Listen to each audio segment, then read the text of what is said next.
দীপান্বিত অমাবস্যার সন্ধ্যায় লক্ষ্মী পুজো করার জন্য প্রথমে বাড়িতে ভালো করে পরিষ্কার করে নিতে হবে। পুরো বাড়িতে আলপনা দিয়ে সাজাতে হবে। মা লক্ষ্মীর পদচিহ্ন অঙ্কন করতে হবে।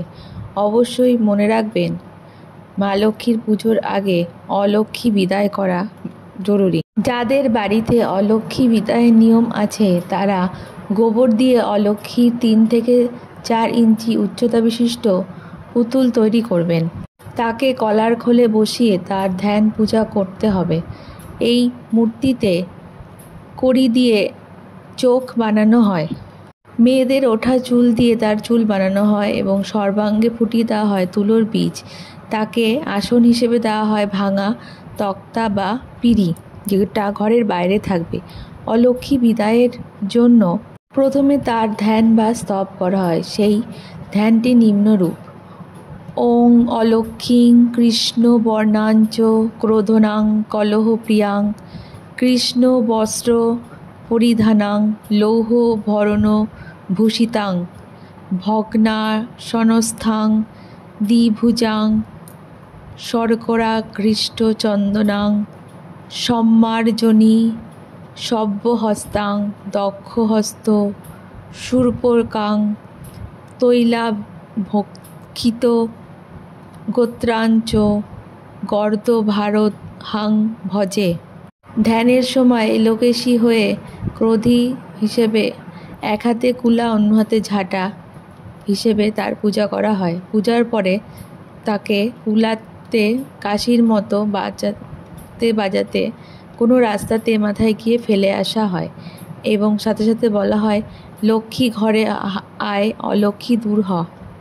এরপর লক্ষ্মী পুজোর জন্য সমস্ত আয়োজন করা হয়। যেখানে পূজা করা হবে সেখানে মা লক্ষ্মীর আলপনা এঁকে তার উপর একটি জল চৌকি পাতা হয়। তার উপর লাল রঙের কাপড় রেখে সেইখানে মা লক্ষ্মীকে বসানো হয়। অনেকে বেতের চুপড়ি বা ছোট ঝুড়িতে ধান ভর্তি করে তার উপর সিঁদুর দিয়ে মা লক্ষ্মীর প্রতীক তৈরি করে থাকেন, যাকে আরি লক্ষ্মী বলা হয়। সাধারণত দীপাবলির সন্ধ্যায় এই লক্ষ্মী পুজো করা হয় এবং কোনো কোনো বাড়ির নিয়ম অনুসারে অলক্ষ্মীর বিদায় জানিয়েই এই লক্ষ্মীর আরাধনা করা হয়। এবার লক্ষ্মী পুজো কীভাবে করবেন সেদিকে আসা যাক। প্রথমে মূর্তি স্থাপনের পর জায়গাটিকে সুন্দর করে ফুল দিয়ে সাজিয়ে নিতে হবে। এরপর সমস্ত পূজা সামগ্রীর আয়োজন করবেন। তার জন্য অবশ্যই পদ্মফুল, লাল ফুল, গাঁদা ফুল ইত্যাদি ব্যবহার করবেন। এছাড়া শস্য, ফল, মিষ্টি, যা যা পূজার উপকরণ দরকার সমস্ত কিছু একসাথে জোগাড় করে নেবেন। আপনারা মা লক্ষ্মীর মূর্তি অথবা ফটো স্থাপন করতে পারেন। এরপর মা লক্ষ্মীর মূর্তি বা ছবির সামনে একটি দক্ষিণাবর্ত শঙ্খ রাখবেন। তার সাথে সাথে পাশে তার গাছকৌটো, ধানের ছড়া ইত্যাদি রাখবেন। মা লক্ষ্মীকে আলতা সিঁদুর নিবেদন করবেন। ওই দক্ষিণাবর্ত শঙ্খের মধ্যে আতপ চাল, 1 টাকার কয়েন, হলুদ, সুপারি ইত্যাদি রাখতে পারেন।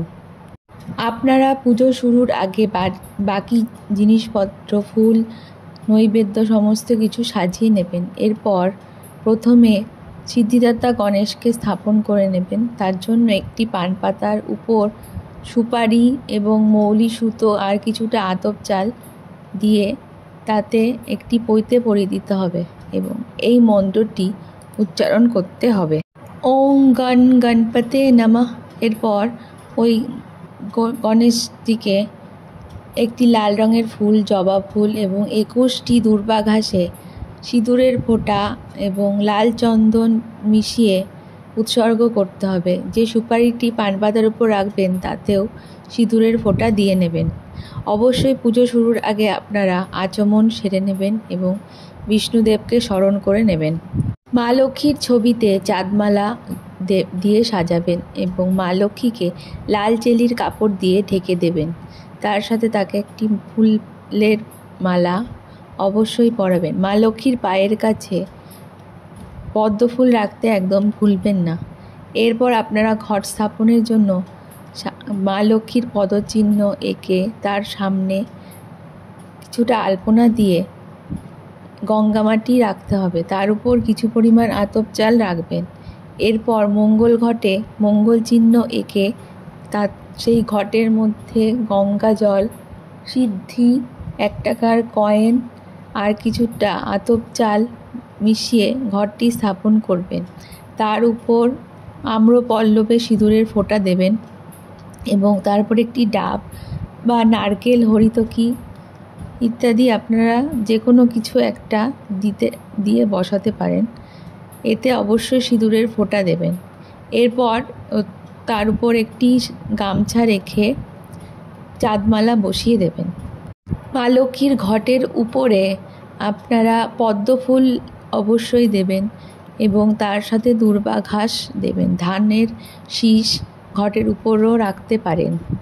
এই মঙ্গল ঘটে পুষ্পাঞ্জলি দেওয়ার জন্য হাতে দূর্বা ফুল এবং গঙ্গা জল একটি কোষাকুষিতে নিয়ে এই মন্ত্রটি বলবেন। এতে গন্ধ পুষ্পে নম সর্বদেব দেবীভ্যো নম, এবং এটি আপনারা ঘটের সামনে রাখবেন।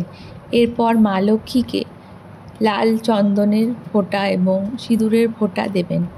তারপর মা লক্ষ্মীর পুষ্পাঞ্জলি দেওয়ার জন্য হাতে লাল ফুল, পদ্ম ফুল, দূর্বা ঘাস ইত্যাদি নিয়ে এই মন্ত্রটি উচ্চারণ করবেন। প্রথম পুষ্পাঞ্জলি মন্ত্র: ওং নমস্তে সর্বভূতানাং বরদাসী হরিপ্রিয়ে যা গতিস্তৎ প্রপন্নানাং সা মে ভূয়ায় চোদ্দনাং। দ্বিতীয়বারের পুষ্পাঞ্জলি: ওং নমস্তে সর্বভূতানাং বরদাসী প্রিয়ে যা গতিস্তৎপরায়ণাং। এই পুষ্পাঞ্জলি মন্ত্রটি আপনারা মোট 3 বার দেবেন এবং 3 বার মা লক্ষ্মীকে ফুল, দূর্বা ইত্যাদি অর্পণ করবেন। এরপর মা লক্ষ্মীর গায়ত্রী মন্ত্র স্তব করবেন। সেটি হলো ওং মহালক্ষ্মী বিদ্মহে মহাশ্রিয়ে ধীমহি তন্নো শ্রী প্রচোদয়াৎ ওং। এরপর হাত জোড় করে মা লক্ষ্মীর প্রণাম মন্ত্র বলবেন। সেটি হলো ওং বিশ্বরূপস্য ভার্যাসি পদ্মে পদ্মালয়ে শুভে সর্ববত পাহি মাং দেবী মহালক্ষ্মী নমস্তুতে। এরপর মা লক্ষ্মীকে আপনারা ভোগ নিবেদন করবেন। তার জন্য ফল, অবশ্যই তার মধ্যে পানি ফল রাখবেন, 5 রকমের বিভিন্ন ফল, মিষ্টি, বিভিন্ন রকমের নারকেলের নাড়ু, মোয়া, খই, বাতাসা, কদমা, এগুলি অবশ্যই মা লক্ষ্মীর উদ্দেশ্যে উৎসর্গ করবেন। এর সাথে সাথে আপনারা সুজি, লুচি, দই, অনেকে মা লক্ষ্মীকে খিচুড়িও দান করে থাকেন। এগুলি সমস্ত কিছু মা লক্ষ্মীর নামে উৎসর্গ করবেন। ভোগ নিবেদনের পর মা লক্ষ্মীর আরতি করবেন। তার জন্য আপনারা সর্ষের তেলের প্রদীপ ধরাবেন, একটি পিতল বা কাঁসার থালায় সেটিকে সাজাবেন, শঙ্খ বাজাবেন, ধূপ ধুনো এগুলি দেখাবেন, কিন্তু লক্ষ্মী পুজোতে কাঁসর বাজাতে নেই। এরপর আপনারা ভক্তি ভরে মাকে আপনাদের প্রার্থনা জানাবেন।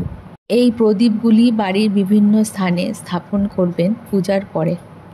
সবশেষে আপনারা মা লক্ষ্মীর পাঁচালি পড়বেন আর লক্ষ্মী দেবীর ধ্যান মন্ত্র জপ করবেন। সেই মন্ত্রটি হলো ওং পাশাক্ষ মালিকা স্তম্ভ জ শ্রীনিভির্জাম্য সৌম্য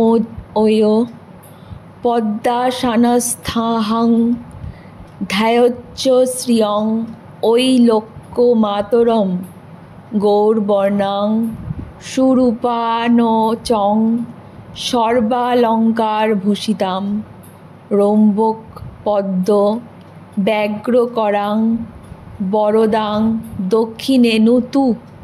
এইভাবে মা লক্ষ্মীর পূজা সমাপ্ত করবেন।